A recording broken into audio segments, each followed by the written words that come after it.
Hello, everybody. I am so sorry. We were having technical issues that were totally my fault. I had a setting on the background that was wrong. So we just quickly fixed it, and I apologize. There is going to be a replay of today's video so that you can come back to it and watch it later. But hopefully you're here to join me for questions today because I would love to be able to answer some questions live.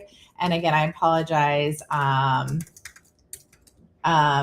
For the delay today. So let's see here. We are good now. And welcome. Again, I apologize for the technical difficulties today, but I'm so excited to be here with you because I see women all the time who come in being told that their labs are all normal. So that is what we're going to talk about. Why your normal labs are lying and what you actually need to look for. Because I see women all the time who are feeling tired and frustrated and not like themselves, and they're going to their provider saying something must be wrong. I don't feel right, and they get labs done and they're being told, well, everything's normal, there's nothing wrong with you, which is so infuriating because it makes you feel like it's all in your head and that you're crazy. And I'm here to tell you, you are absolutely not crazy. It's just that they're testing for the wrong things. And it's not that they are not doing a good job and doing what they're supposed to be doing. It's simply that normal on a lab report doesn't mean that you're healthy. It just means that you're not diseased, that there's not a medication or a surgery or a procedure or hospitalization that it is necessary. So just because they're normal doesn't mean that you're healthy. So let's talk about why that is, because that's going to be the foundation of what we're talking about today. Is that with the lab, so when we go and we get lab work done, there's these normal ranges on the lab work that says whether things are good or not and tells you that everything's normal even when you're not feeling great. So where do these normal ranges come from? Well, normal comes from when a lab sets up their parameters. They go out and sample the population, whoever shows up that day and volunteers to give their blood, and they get a huge data entry of the population's blood work, and then they take the mean of that blood work and call that normal. So that means normal is just your average population, which is a lot of women who are feeling like you, and men who are not feeling great either. There's a lot of people out there walking around being told everything's normal, but aren't necessarily healthy or optimal or feeling their best. But that is where the sample population comes from to determine what a lab says is normal, because those people aren't sick and in a hospital, so they are normal. So there's this bell curve of what's considered normal, and then the outliers where you are actually diseased and need treatment. And a lot of people are falling into this gray area of being normal but not being optimal. So we want to look at things from an optimal or functional perspective.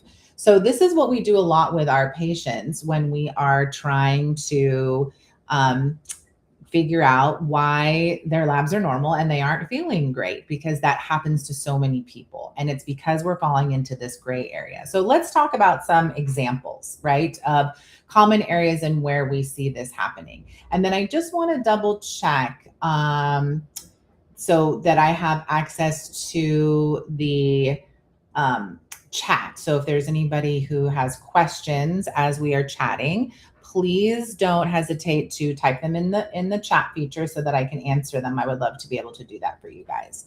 So I'm periodically going to be checking on that. But let's talk about some examples, right? So the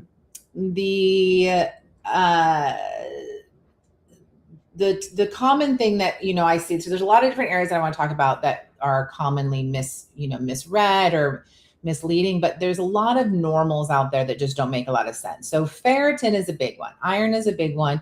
Women, especially menstruating women, we are going to be prone to being a little bit low on our iron levels because we have blood loss every month, right? And the normal levels for ferritin, depending on what lab you look at, are somewhere between 15 and 150. Now, that's a big range. So I had a patient this week, for example, her ferritin was down at 16. And she's being told, well, you're normal, you're not anemic. So that can't be why you're fatigued. That can't be why you're tired and struggling every day and short of breath going up the stairs, because you're not technically anemic. And yes, her red blood cell count was normal. Her hemoglobin and hematocrit were normal. But a ferritin at 16 is quite low, even on the scale of what we consider, normal between that 15 and 150. That's pretty low. So optimally, what we really want to see is ferritin over 65. And when we see ferritin drop below that, not only are we going to see signs of fatigue in patients, but hair loss. So hair loss as we age is really common in women, and ferritin can be one of the reasons that we're having hair loss. And ferritin below 65 is definitely one of the reasons that can contribute to having the hair loss and the fatigue. Thyroid is another one. Thyroid's another big one that I see with people where it's normal, but it is nowhere near optimal. And this is especially important for women because women are more prone to thyroid disorders. They're more prone to autoimmune thyroid disease, especially as it comes up as we age. So thyroid is commonly underdiagnosed in women very often. And it is a little bit complex. And I do want to spend some time, kind of digging into that today because it's multifactorial, it's multi-layered, but it's not as simple as a TSH test. So commonly when you go to your provider, when they test your thyroid, they will test a marker called TSH. Sometimes they'll test the actual hormone itself called T4. And that's just kind of what the standard of care is set up to be. TSH is low, when we have healthy thyroid function, we have TSH down at, well, depending on what lab you look at, right? But TSH should be on the low end of the range when things are good. If there is a problem with a thyroid, your TSH is going to be high. When TSH is high, it says there's a problem. The body's not getting enough thyroid stimulation. We need to help it. So the challenge is that normal ranges for TSH in traditional labs are, if there's anything under 4.5, you are considered normal. But I see a lot of women at 3, 3.5, 4, and they're struggling with weight gain, fatigue, hair loss, depression, but they're being told that everything's normal because it's below 4.5. So this is a big one with thyroid. It's way more complex than are you above or below the 4.5 mark? But also it's putting you in this range of you're not diseased, but you're also not optimal. You're in that gray range of 3.5. That's normal, but you are definitely feeling anything but normal. So you're not crazy. You're just not falling into those overtly, grossly diseased ranges.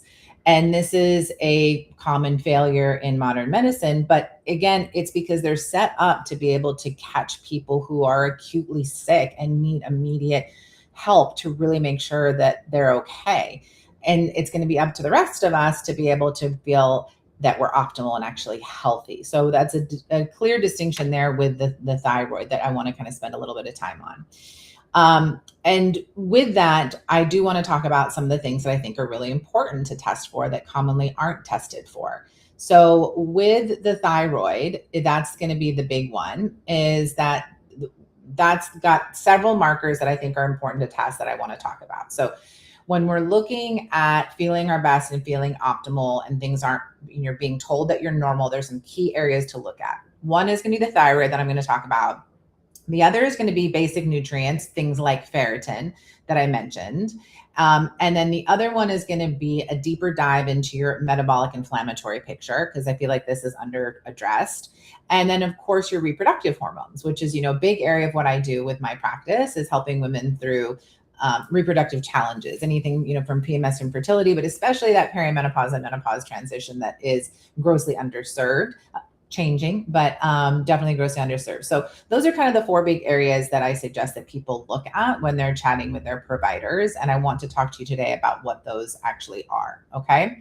So when we're looking at these ranges, the first area that I suggest looking more detailed at is the thyroid.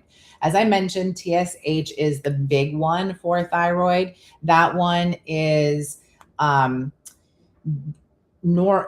things are normal, that number is going to be nice and low, but when things are not normal, that number is high. Again, the labs say that it should be less than 4.5 to be normal, but optimal levels should actually be between 1 and 1.5, especially if you're medicated. So I see this a lot too. I see patients who are on thyroid medication and they're just like, I just don't feel that great. I'm like medicated, it's a little bit better. And then we look at their numbers and they still have a TSH of 3, which is technically normal. But if you're taking medication for thyroid, don't you want to be optimized? I mean, that's what the point of the medication is to get you functioning at your best, right? To get things working, right? So let's get it into optimal ranges, which is the 3, which is, between 1 and 1.5.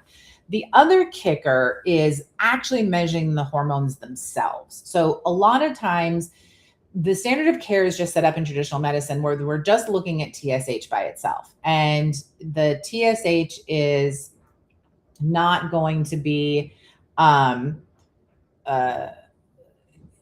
sufficient to really understand what's going on, but somehow the standard of care has set it up that if the TSH is normal, then the body has what it needs. We don't need to look at anything else. That's sort of the kind of the mindset. But if the TSH is high, then that means that things are not normal. And so then let's look at the other hormones. But if we're, in that gray area of 2 to 3.5 to 4 and, above optimal, but technically normal, it's beneficial to actually measure the hormones, like actually look under the hood a little bit deeper and see what's going on. And so the main thyroid hormones are T4, which is the primary hormone that's produced by the thyroid gland in the neck. This is inactive. This one doesn't do anything at all. Once T4 gets out into the body, it then is converted into T3.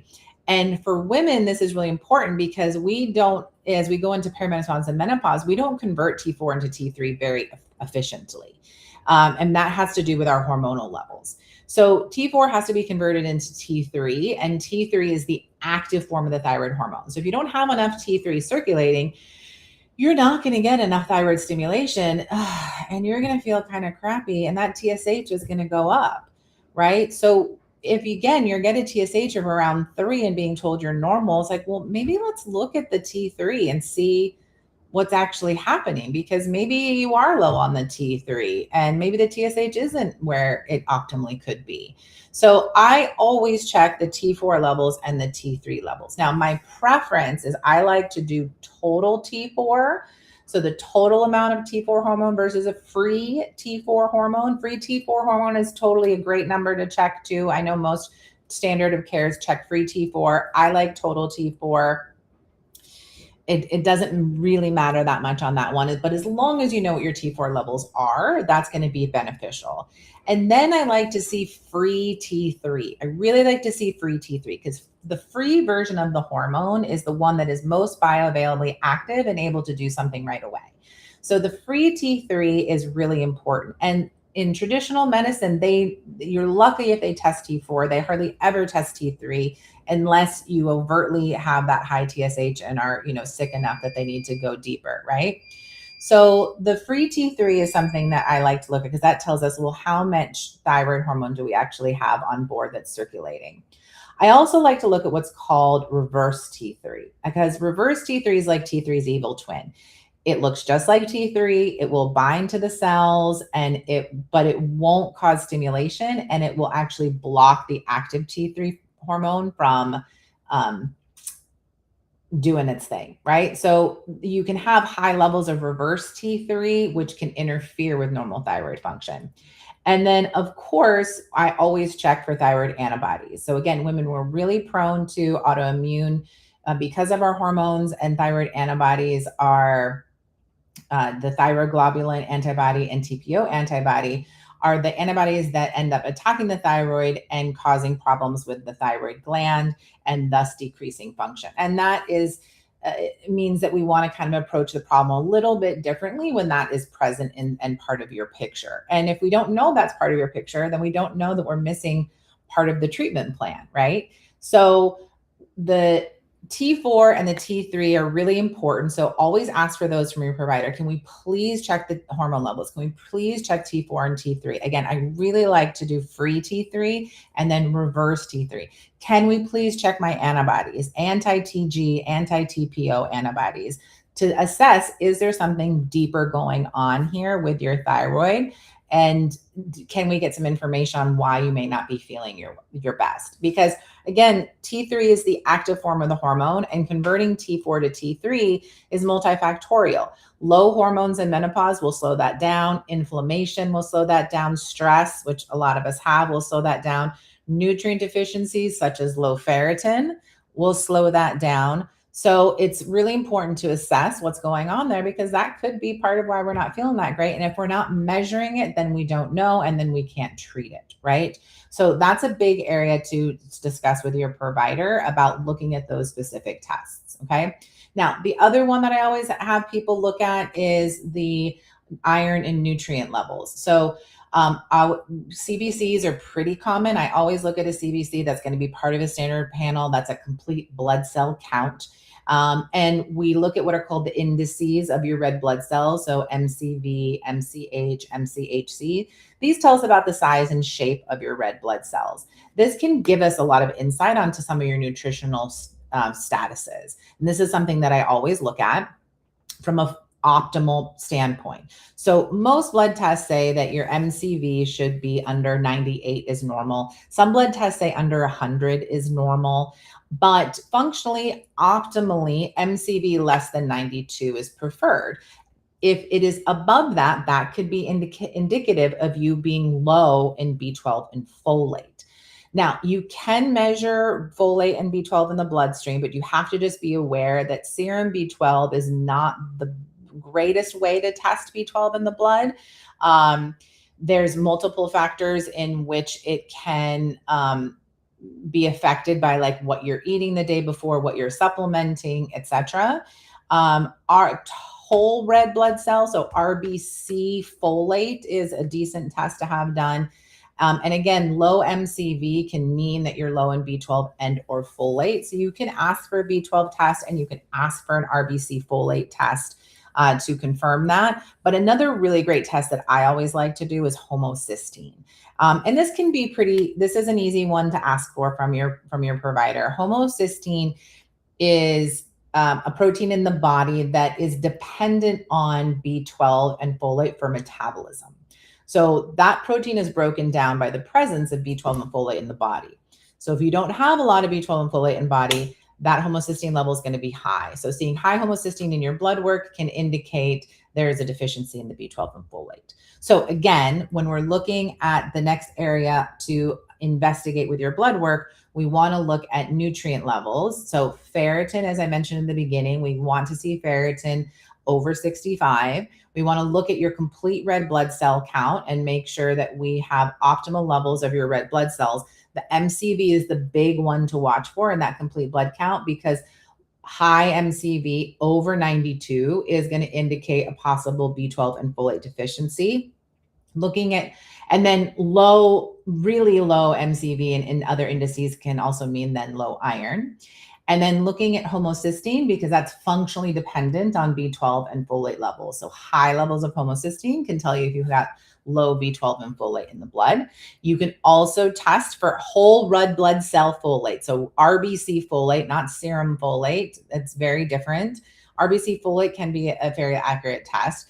Serum B12 is an okay test. It can be artificially elevated and it can be artificially low for lots of reasons. So it's not my favorite, but if you take it into context with all those other findings, then you can get some information from that. So those are really good ones to think about as well too, for your conversation with your provider about what tests we actually want to look at, what is actually going to be important here. And then in your next, sort of the next area that I like to look at is the metabolic inflammatory section. So this one is huge. So obviously metabolic activity is looking at your cholesterol and your blood sugar levels. Standard test looks at lipids. If anything, they actually, standard keeps you, they want to keep your cholesterol really, really low. So they're always actually probably keeping you lower than you need to necessarily be. That's also a complex conversation. It depends on the person. It depends on multiple factors in your blood work. But looking at your cholesterol and looking at your blood sugar is going to give us some insight on your metabolic health. So this can also look at, why are we tired? Why are we struggling with losing weight? And and what is our risk as we get older for cardiovascular disease, diabetes, etc. So looking at your cholesterol profile, that one's pretty straightforward, but I always like to keep an eye on the triglycerides to make sure, because triglycerides in your lipid panel are related to blood sugar. So cholesterol, LDL, HDL, that is your cholesterol that comes from food, but also comes from genetics. Cholesterol does increase your risk of cardiovascular disease, but it's more complex than just cholesterol.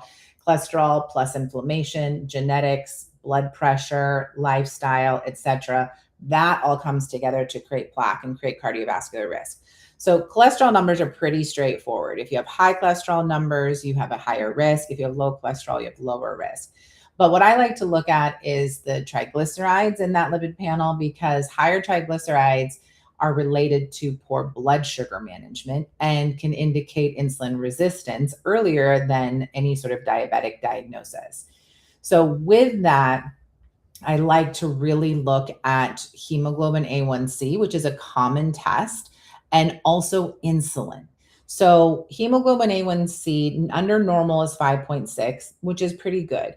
Optimal would be under 5.4, but you also want to look at trends over time. If your hemoglobin A1C was 5, it's 5.1, it's 5.3, it's 5. Year after year after year, you could be trending towards insulin resistance, which is those are still all normal ranges. But if you look at the trend over time, we can see some patterns of possible insulin resistance. For women going through perimenopause and menopause, we are much more prone to insulin resistance as we get older, as our physiology changes with age and with the decline in hormones. We do become more insulin resistant. We are much more sensitive to blood sugar changes. And so it's really important that you're keeping an eye on that, especially if we are concerned about cardiovascular risk as we age, and also trying to maintain that weight, which gets so much harder as we get older as well too, right? So keeping an eye on the blood sugar is a key component that I always talk to my patients about, where we just can't get away with eating like we used to. And I think we all kind of know that, but the reality of what that actually means on a day-to-day basis can sometimes be hard to accept and adapt, to that new kind of lifestyle. But really, it comes down to our body just doesn't tolerate the things that it used to. It's the metabolism is slower. We're more prone to insulin resistance. So we do have to eat a lot different. So this is always something I work with my patients on, and we always monitor these levels. And it's important for you to ask for these as well too. So keep an eye on your hemoglobin A1C over time.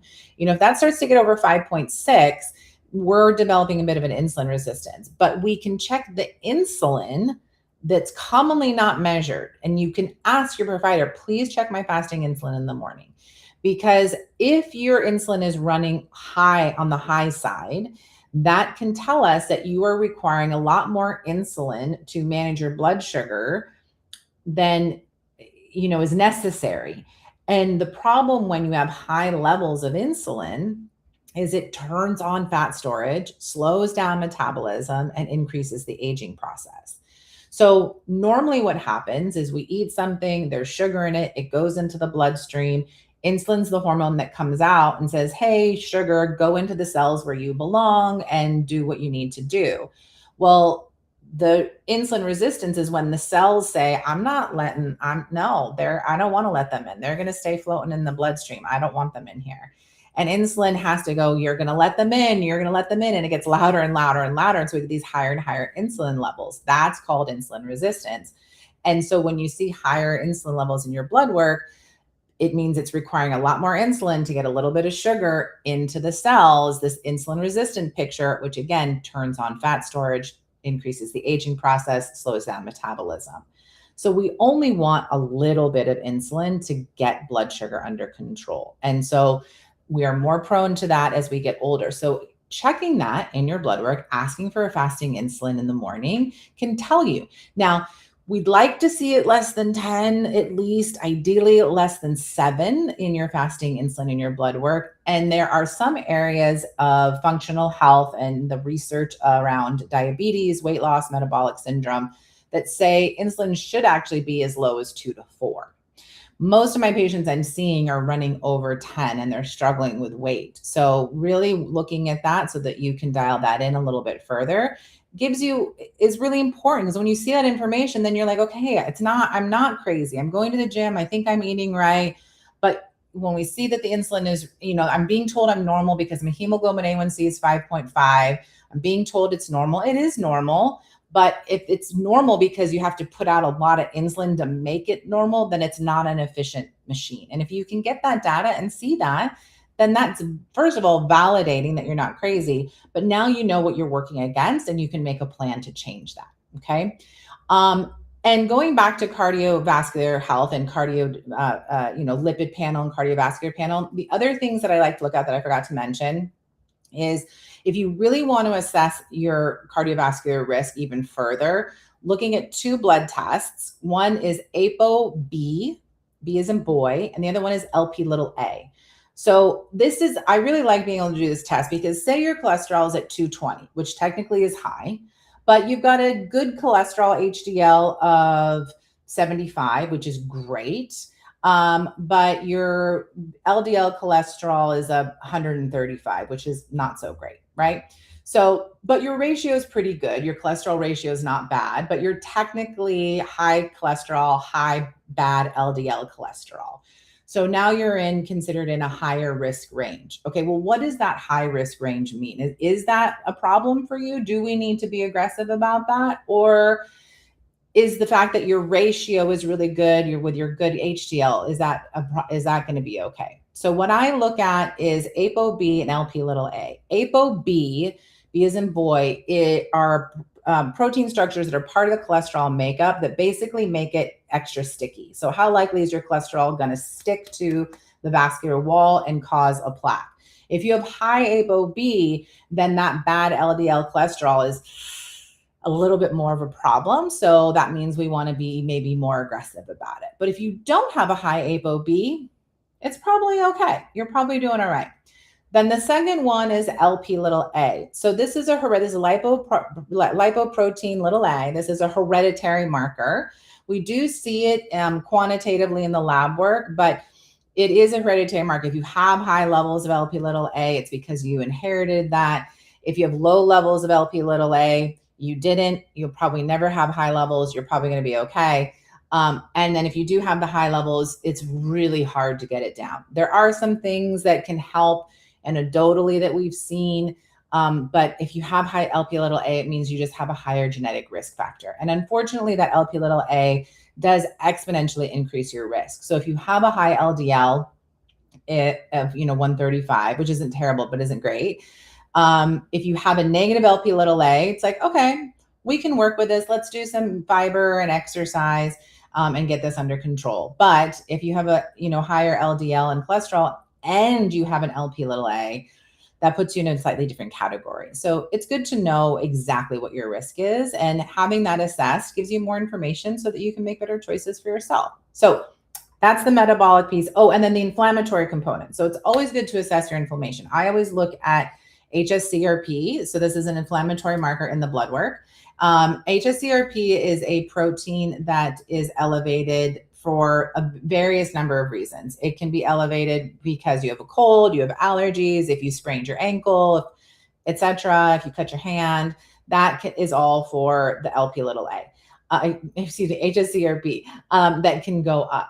But the problem is, if none of those things have happened, if you're not having allergic reaction, if you're not having allergies, or you're sick or injured, and you have elevated hsCRP, that means there's inflammation in your body. Optimal hsCRP should be at least under 3. I like it under 1.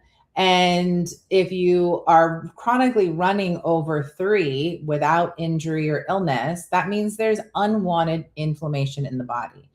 Inflammation is the root cause of all disease processes. It increases aging. It slows down metabolism. It increases weight gain. It causes wear and tear. It sets us up for tissue damage, joint pain, heart disease, brain health, etc. So we don't want chronic inflammation. It's like this awful wet blanket that just weighs us down and mucks everything up. So if we want to check that in the blood work. So ask for the hsCRP, because if you have chronic inflammation, that means something's going on. It could be your blood sugar is too high. It could be you're eating something that you're sensitive to. It could be an imbalanced microbiome in your gut. It can come from just stress. Stress management is really, really important, something I talk to my patients about all the time. So this is another really big part of understanding what's going on with your whole system, right? Okay. Lastly, I've been talking for a while now and I was late, so I want to be respectful of your guys' time. Lastly, I want to talk about the sex hormones, reproductive hormones. So first thing is that reproductive hormones do not act independently of any of your other hormones. So thyroid hormones, adrenal hormones, blood sugar hormones. So the insulin and the thyroid that we talked about, they are all connected to adrenal health and reproductive hormone health. So all of these things are kind of on this wheel dictating the ebb and flow in the body. And it's really important that they're all in balance. So that's why I like looking at all of these systems, so I can see how everything is moving. So when it comes to reproductive hormones, I like to look at the adrenals to kind of understand, because people talk about cortisol, cortisol belly and cortisol for heart health, and I'm stressed and all these kinds of things. Yes, cortisol is a problem if it's too high, and we are more prone to higher cortisol levels in perimenopause and menopause, and just the world that we live in. There's a lot of high stress. My cortisol levels, I'm sure, were spiking 45 minutes ago when I couldn't get the live stream to turn on. So we have a lot of things in our day-to-day life, right, that can spike our cortisol, and that is really common. And ideally, and it's supposed to do that. Like, we still need cortisol, right? It gets us out of bed in the morning. It helps us slam on the brakes when someone cuts us off in traffic. It's what helps our immune system fight infection. It's what gets us through our exercise routines. Like, cortisol is still important, but when we have high stress, so for me, cortisol rose 45 minutes ago when I couldn't get the stream to turn on, right? So after the video, what am I going to do? I'm going to take a minute to bring my cortisol levels back down, right? And that's what we all have to be aware of, is that we are running on full tilt most days. We've got people who are business owners, working professionals, families, social activities, just day-to-day life management, the world at large, right? There's just all this stuff ongoing, going. And so we're always in this sort of fight or flight state, right? And that is so detrimental to our health. It negatively impacts mental function, cognition. It depletes us. It slows down metabolism, all the things I already mentioned. So it is really important to kind of take time out during the day to manage our cortisol levels, especially as we get older, because we're more prone to spikes in cortisol. So when I look at the blood tests, I do measure morning cortisol. We do have to take this with a grain of salt. It's not the best way to test adrenals and cortisol, but can be added on to a standard blood panel. It's a really cheap test. It's usually not a big issue to add that on. You're already getting your blood drawn, and we can get good information from that test. Unless, of course, you're someone who's deathly afraid of getting their blood drawn and you're getting a cortisol spike during your blood draw for that reason, then it's definitely not going to be accurate. But for a lot of us, we can see some good insight into how your adrenals are functioning with a morning cortisol level. I do like to see those levels in the blood work between 10 and 15. So checking on that and seeing what that looks like. I also like to look at DHEA.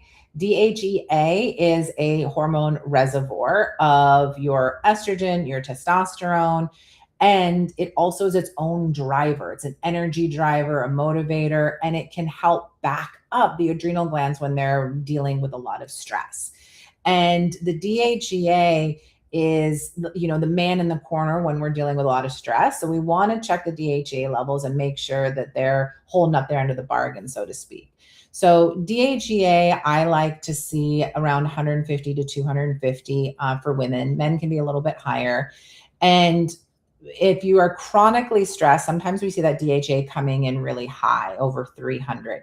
Now, caveat to that, there can be other metabolic reasons that a person has high DHEA. High insulin will spike your DHEA. PCOS type pictures have high DHEA. But one of the reasons we can have high DHEA is also because of high stress. The good news is if it's due to high stress, it means you still have a full tank and you aren't depleted, and we still have a lot of hormone reserves on board. But what commonly happens over time with chronic stress is that DHEA starts to become depleted, and then we get really low levels. And I'll see women come in with a DHEA of 65, which, guess what, is considered normal. So if you're coming in at a 65 on your DHEA and being told that you're normal, when really optimal is over 150, well, no wonder you're tired and don't have motivation and can't seem to get out of bed in the morning. So this is a big piece. Looking at that piece is really important to understand if the adrenal system is holding up its end of the bargain, or if you're in the tank with those hormones and getting depleted. So DHEA cortisol helps to identify, is the adrenal system depleted? Is it running too hot? Do we need to do some calming exercises to bring that down? Or are we kind of maintaining and doing okay in that area? But that's another area to really check for if you're just feeling like you're not firing on all cylinders. And then, of course, looking at the reproductive hormones. Now, I should do a whole video on just this, honestly, because this is a complicated picture with the reproductive hormones. But I will quickly say that it's really common that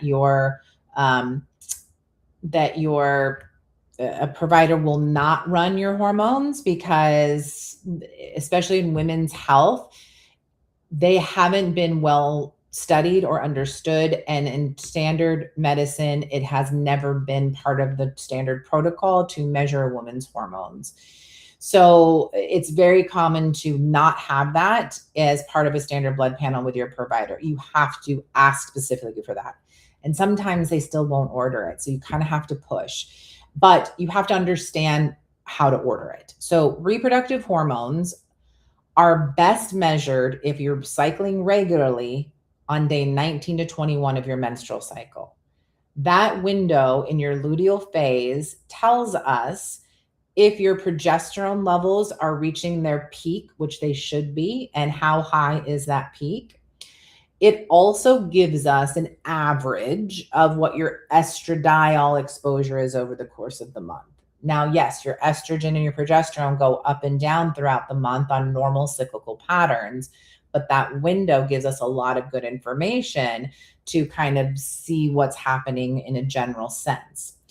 The common way in which hormones are drawn in the traditional medicine world is on day 30, if they're drawing them, right? Is on day 3. The reason that has been sort of the accepted norm for measuring hormones is because when a woman goes into menopause, in the early phases of menopause, because it's a slow transit, it takes years for that transition to kind of complete. In the early days of menopause, FSH and LH will be elevated on day 3, days 3 to 5. So if you're still menstruating regularly, we test you on day 3, you have high LH and FSH, we go, oh, yeah, you're starting menopause. But that's the only thing that window in time can tell us about your hormones. Because on day 3, your hormones are also at their lowest that they're gonna be during the month of your cycle. So we don't get a lot of information about how high your hormones are going or not going on that day 3. We only get is FSH or LH high and telling us if you're menopause or not. The truth of the matter is menopause is this perimenopause lasts for 10 years. The menopause transition can take a year or two. So it's this, very blurry line. We can tell based on your symptoms if you're in the menopause process. I don't need a day 3 test to tell me that you're there. I can tell by your symptoms, and I can tell by your hormones on day 19 to 21 with what they're doing or not doing, how close we are as well too. So we're going to get more data on day 19 to 21 about your actual hormones than just the FSH, LH going into menopause. So the actual hormones that I like to run are estradiol. That's your primary estrogen. I also like to run progesterone, of course, and then your free and total testosterone. So one of the other estrogens I like to run, it's almost hardly ever done in traditional medicine, unfortunately, is I like to run an estrogen called Estrone. So you can ask for it. Insurance usually doesn't cover it, so it's commonly not approved, but you can ask for it. But I like to measure Estrone because Estrone is considered the bad estrogen, and it can overstimulate the receptors, and it can lead to unwanted PMS and heavy periods. So you can have normal estradiol, and it looks like everything's fine, but you can have this sneaky estrone that's running amok in the background, making you not feel great either. It's also associated with increased risks of things like cysts and fibroids as well too. So I like to keep an eye on estrone and support healthy metabolism of estrogens to minimize estrone when that's part of the picture. So I like to see that. So, but at minimum, estradiol, progesterone, and then free and total testosterone. Progesterone is commonly depleted as we go into perimenopause because the hormones that make our stress hormones, the building blocks for stress hormones, are the same building blocks for progesterone. So most women are depleted in their progesterone. Progesterone is our calming hormone, and low progesterone leads to anxiety and poor sleep. It can also affect metabolism and libido as well too. So measuring progesterone, supporting progesterone can be really beneficial during this period of time. Same with testosterone. Testosterone is also commonly depleted with stress. And as we get older, and testosterone is our warrior hormone. It is our get up and go, conquer the world, decision-making, confidence, muscle mass building, and of course, libido, which is one of the biggest complaints I see in my office is women just having no interest anymore. And it's impacting how they feel about themselves and their relationship. And it has a number of effects on us in all kinds of ways. So testosterone being low is a big part of that. Now, libido, again, I'll do a talk on that because that's a whole other thing too. But having testosterone on board can really help with that and getting testosterone levels checked. Again, that's another thing that's it depends on the labs. Labs will say for women, testosterone is normal between 5 and 50. Again, that's a big range. I've seen some say between 5 and 200. I think that's maybe a little bit too high personally. So it's going to depend on the lab that you look at. I find most women feel their best if testosterone is between 40 and 60 though. And most women are coming in way short of that. So that's another good one to look at. Okay, so you guys, I've talked way too much about too many things. I'm checking to see if there is any questions in the chat, which I'm not seeing. But if you want to post below, if you're watching the replay, post your questions below. I'd be happy to answer them with whatever you have come in mind. Keep in mind as well too that when you are working with your provider and you are asking for something doesn't feel right, you are not crazy. Just because they're normal doesn't mean that you're optimal. Look at these tests that we talked about today. Ask them for these tests specifically. And if you, and ask to see the labs themselves. Like, don't just say, is that normal? Like, look at the labs. How close to the top or bottom of those ranges are you, right? Get those numbers and then maybe look at them over time. Like that hemoglobin A1C, if it's been trending up over the last few years, then there's, something to look at there as well too. If you're working with a provider who's not willing to support you on this, it's not that they're a bad doctor. They just are working within the limits of the system that they have to work in, but they also might not be educated. And sometimes it's not a good fit, and that's okay. And maybe looking at another provider in your network that can help you. You obviously can come reach out to us too, but I wanted to do this video today because I want you guys to understand why this problem exists what you can look at and what the big areas that I think are important that are commonly overlooked, so that you have the information to kind of take that power back into your own hands so that you can manage your health and you can advocate for yourself. And of course, if you'd like support from us, you can click on the link on our website to book a free discovery call. We put out videos regularly. You can like and share this video with somebody else who may be struggling and feeling the same way and need some information. The more that we talk about this and the more that we advocate for ourselves and share information like this, the better we're all going to be for it. So next time, if you're watching the replay, feel free to post your questions. Let me know what came up for you. And if there's anything you want to hear about more in the future, we'll be doing these on a weekly basis. So would love to hear about what is going to be supportive for you on your health journey as well too. Thanks you all for joining me today. Have a great one.